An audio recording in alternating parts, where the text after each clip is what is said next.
Announcement ha, announcement lang. Yung mga respetuhan lang tayo. Kayong mga BBM vloggers, ha? Huwag nyo nang hayaan na lapitan pa namin kayo. Yung mga BBM vloggers, huwag nyo namang kami bastusin dito. Ha? Kuya, ha? Huwag nyo naman kami bastusin dito. Ha? Huwag nyo kami bastusin dito. Ha? Dalawang gamit ng cellphone. Ha? Huwag nyo kami bastusin dito. Kayo, ilang mo yung magiging bangal. Ha? Nakadilaw. Yan, BBM yan, BBM. Ganti sila, atras na agad sila. Yan, BBM yan, BBM. Wala pong buwang dito yung mga BBM vloggers. Yan, BBM yan, BBM yan. Yan, BBM yan. BBM yan. Tatlo yan sila, tatlo.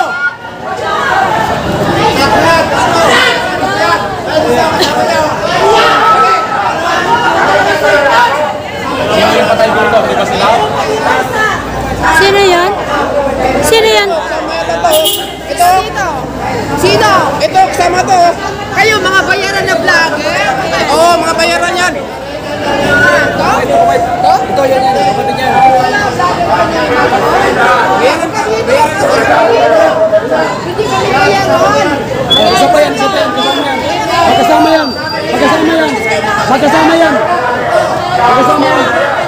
Magkasama yan. Magkasama yan. BBM yan, BBM. BBM yan. Magkasama yan, BBM yan.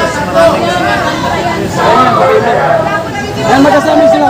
Puro paninira yan sila. Aliasin, paninira, mga traidor. Kanina pa kayo live ng live. Oh. Tapos, binabalitan nyo dito, mali. Binabalitan nyo ang Ano nagko-comment eh?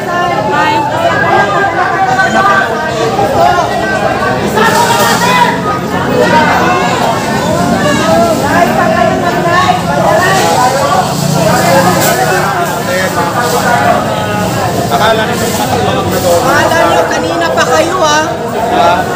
ganda na lang tayo kay Stupido. Tinutulog nila tayo sa kanila. Kanina pa sila live ng live. Ang taas-taas pa lang kami.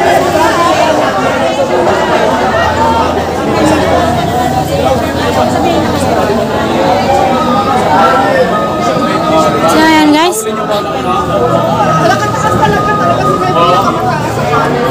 Kita mo? Buti na lang nagkasama tayo rito. Kasi yung babae kahapon po, mga ate, yung daw babae kahapon, hindi daw pala natin supporter yun. Sinadya pinalipo ko. Nagwala dyan para sabihin, supporter natin. Yan. Sila mga kababayan, mga gamit talaga, palibasa kasi mga bangag. Hindi, mga bangag kasi, kaya wala talagang magawa. Kasi kung hindi ka naman, kaya pupunta ka ba naman dito? Kung hindi ka ba naman,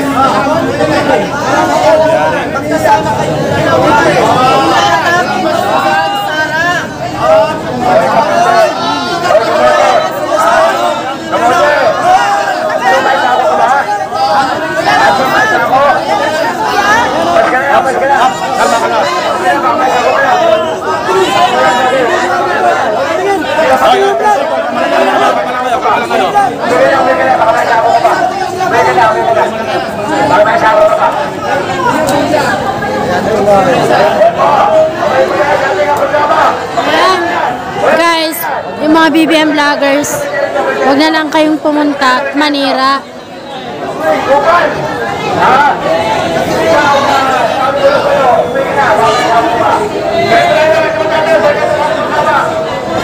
sinasabi natin mga kababayan, Yung mga trader dapat palayasin.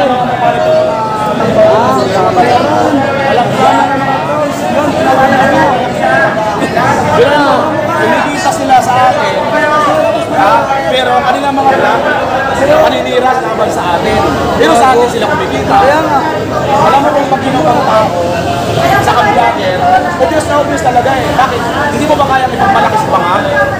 Pag malaki ninyo, araw-araw nyo i-vlog sa bangag. Yung pangiwi-ngiwi ni bangag, yun. Yun. Sunset.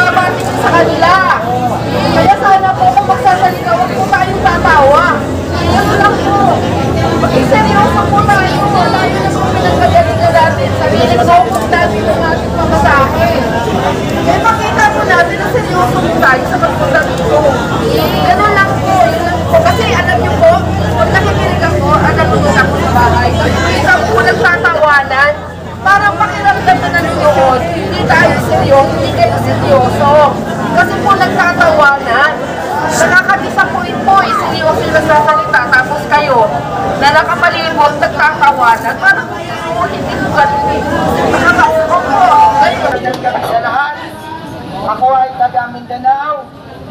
4 na araw na po ako dito. Kanina habang ako sumasakay sa isang grab, yung driver mismo, hindi siya kumbinsido kung ano yung ginagawa natin sa EDSA. Ang sabi niya, pupunta at dadamayan tayo niya kapag nasagot ni VP Sara ang confidential fund. Normal, sa isang tao, isang driver, at dito sa National Capital Region, ang alam na niyang panoorin ang mainstream media. Na walang ibang sinasabi, ang lahat ng mga videong kinuha ay ini-splice o pinutol-putol at ang pinapalabas lamang yung masama para sa administrasyon. Katulad kanina, yung vlogger na pumunta rito, nasa langit ang kanyang kamera. Hindi mo makikita pero ang sinasabi niya, negative na opinion sa ginagawa natin. Ngayon, sinagot ko yung driver kanina kung bakit daw hindi sumagot si VP Sara sa issue ng confidential fund. Unang-una, ang confidential fund issue, yan ang nagpakulong kay Atty. Lopez. Bakit ka mo? Dahil daw si Atty. Lopez ay nagpadala ng sulat sa COA na huwag ibigay ang dokumento doon sa House of Representatives. Siya po ay tama. Bakit po? Nagsubmit po ang Office of Vice President doon po sa COA na mga dokumento para i-validate. Kumbaga, i-audit pa nila kung tama yung dokumento, mga resibo, acknowledgement, at saka certification kung tama ang paggasta. Meaning to say, nasa kustodiya pa po ng COA. Binigyan ng 6 months ang ganong pagbabalidate. Pero gusto nang kunin ng House of Representatives. Hindi pa na-validate. Ano bang role ng Congress? Aid legislation. Ang COA, audit of liquidation. So now, bakit mauna silang mag-audit? Isang komisyon po na binigyan po ng gobyerno ang COA na siya ang mag-audit ng lahat ng ginastos ng ahensya dito sa Pilipinas. Ngayon, sabi ni Castro, bakit niya kinontempt? Dahil daw ay Atty. Lopez ay nag-interfere sa kanilang ginagawang pag-iimbestiga. Ngayon, tama ang ginawa ni Zulaika Lopez. Bakit? Hindi dapat ibigay ng COA dahil ang COA din ay kakonsaba ng gobyernong ito. Dapat ay hindi niya ibinigay. Ngayon, isa pang convicted criminal na si Franz Castro ang nagpa-contempt sa isang abogado na walang ginawang krimen. Gago ang Kongreso po natin. Hindi na po sila naawa.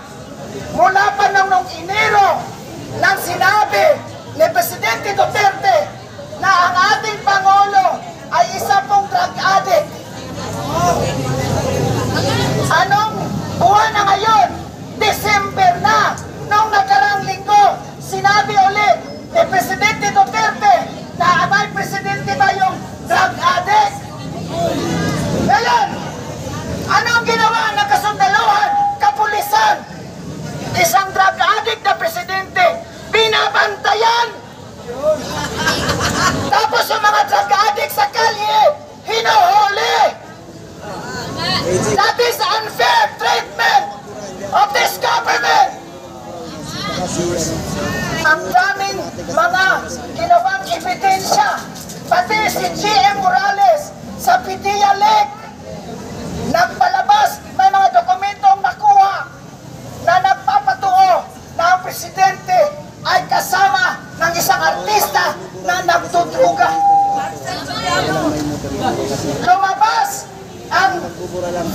ni Miss Maharlika,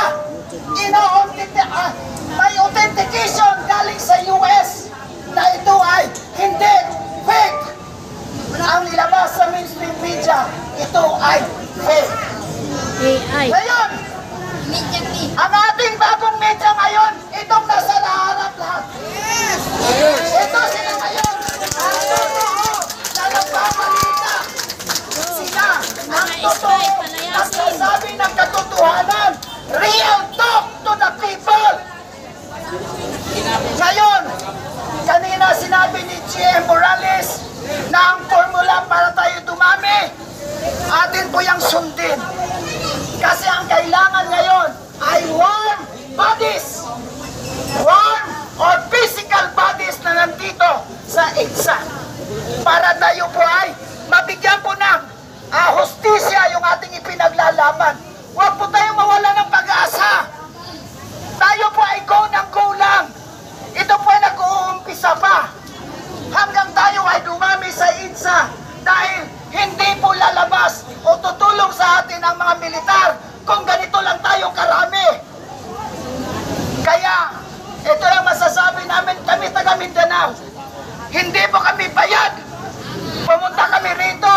Nagbayad kami ng plane ticket namin. Yun. Andito kami sa EDSA. Kayo nasa NCR. Bakit wala kayo dito na hindi kayo sasakay ng eroplano? Andito lang kayo. Isang sakay lang ng jeep, isang sakay lang ng taxi, isang sakay lang ng motor. Ayaw nyo bang pumunta rito? Napakalapit. Kanina nagsasalita yung isang IPs. Hindi kayo naawa, galing pa yun sa malayong lugar sa Mindanao. Pumunta rito, walang matulugan. Pero nandito siya dahil gusto niya pagbabago sa bayan natin. Tayo ay may concern dahil ang ninanakaw ay taong pirang bayan na taxes na binabayad natin. Ikaw, ako, may responsibilidad kung hindi mabago ang ating bansang Pilipinas. Maraming salamat po.